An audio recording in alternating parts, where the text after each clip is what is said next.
नमो बुद्धाय, जय भीम। साथियों, कल अश्विनी पूनम का अपना एक महत्व है और बुद्धिज्म में 12 महीनों के 12 पूनम का बहुत बड़ा महत्व है, क्योंकि जितनी भी महत्वपूर्ण घटनाएं हुई वो सारी की सारी घटनाएं पूर्णिमा को ही हुई, बुद्ध के जीवन में, बुद्ध के धम्म में। इसलिए पूर्णिमा का महत्व है। कल अश्विनी पूनम है।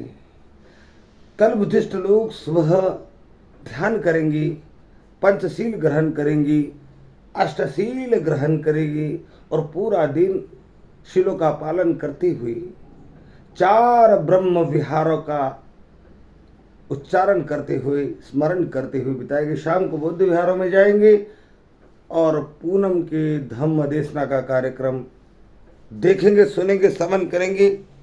तो अश्विनी पूनम के बारे में जानने से पहले मेरे इस चैनल को 50 सब्सक्राइबर कम पड़ रहे हैं। आप जल्दी से लेफ्ट साइड में जो काला पट्टी दिखता है उसमें सब्सक्राइबर लिखा हुआ है, उसे दबाइए। दबाते ही उसी के ऊपर बेल आएगी, वो बेल को दबाइए और मेरे सब्सक्राइबर बने। आप देखते हैं कि आप कितने मित्र हैं जो मेरी रिक्वेस्ट सुनते हैं और मेरी रिक्वेस्ट को मानते हुए सब्सक्राइब करते हैं और मेरे 50 सब्सक्राइबर आज ही पूरे कर देते हैं। तो ये तो हुई आपको रिक्वेस्ट। अब आप मन के राजा क्या करते आप सोचिए, लेकिन मुझे तो धम्म का काम करना है। तो कल के बारे में जानते हैं, अश्विनी पूनम क्या होती है। साथियों, अश्विनी पूनम के दिन 4 महीनों का वर्षावास समाप्त होता है। वर्षावास का मतलब है बारिश के दिनों में बौद्ध भिक्षु घूमते नहीं, विहार नहीं करते, किसी एक ही विहार में ठहर कर साधना करते, ध्यान करते, अपने चित्त को निर्मल करते हैं। शाम को लोग धर्म श्रवण करने आते तो उनको धम्म सिखाते, समझाते हैं। इस तरह से 4 महीनों का पवित्र वर्षावास, जैसे जैनों का पर्व होता है पर्युषण पर्व, उसी तरह संस्कृति दोनों की एक ही है। जैन लोग भी समन परंपरा का हिस्सा है, बुद्धिस्ट भी समन परंपरा का हिस्सा है। उसके 2 विंग है, समन परंपरा के 2 विंग हैं।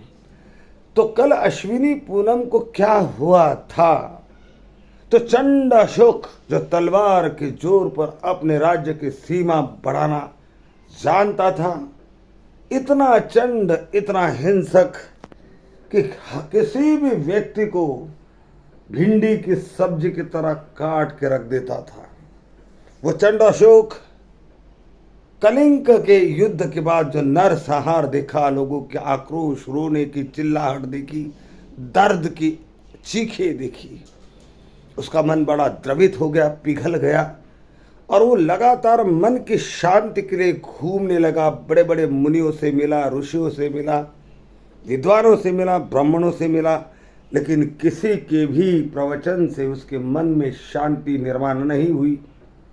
तब जाकर मोगली पुत्र तिस्स बौद्ध भिक्षु से मिले, उनसे उसने अपने हाल बताए, धर्म की चर्चा की। तो मोगली पुत्र तिस्स ने उनको भगवान की वाणी सुनाते हुए धम्म पदन की ये गाथा, यास पुब्बे पमजित्व पच्छासोन पम जाति सोमं लोकं पभासेति अब्बामुत्तो वचंदिमा। यानी जो पहले ही पाप करने के बाद पछताता है और पहले किए हुए पापों को धोने का काम करता है, तो फिर इतने पुण्य करता है कि सारे पापों का धो डालता है। ऐसा व्यक्ति बादलों से ढके हुए और बादलों के छटने के बाद मुक्त हुए चंद्रमा की तरह इस संसार में धर्म गुणों से प्रकाशित होता है, प्रसिद्ध होता है, प्रतिष्ठित होता है। तो सम्राट अशोक भी चंड अशोक थे, अहिंसक बने, मोगली पुत्र तिस्स से कल अश्विनी पूनम के दिन उन्होंने बौद्ध धर्म की दीक्षा ली और संसार के अफगानिस्तान, ईरान, उत्तर भारत, पूरे जम्बूद्वीप में 85,000 स्तूप, शिलालेख लिखे और बौद्ध धर्म को विश्व का धर्म बना दिया। 4 आर्य सत्य को, आर्य अष्टांगिक मार्ग को आत्मसात करते हुए अपना सात्विक जीवन जीने लगे और देवान प्रिय अशोक बन गए। तो ये कथा हमारे प्रवचनों से सुनने में अच्छी लगेगी, बौद्ध विहार पर आने में अच्छी लगेगी और ऐसी सारी अच्छी धर्म की बातें आप तक पहुँचे, आप धर्म समझे। और इसलिए मेरे चैनल को आपका सब्सक्राइब करना, बेल आइकन दबाना, कमेंट करना, लाइक करना बहुत ज़रूरी है।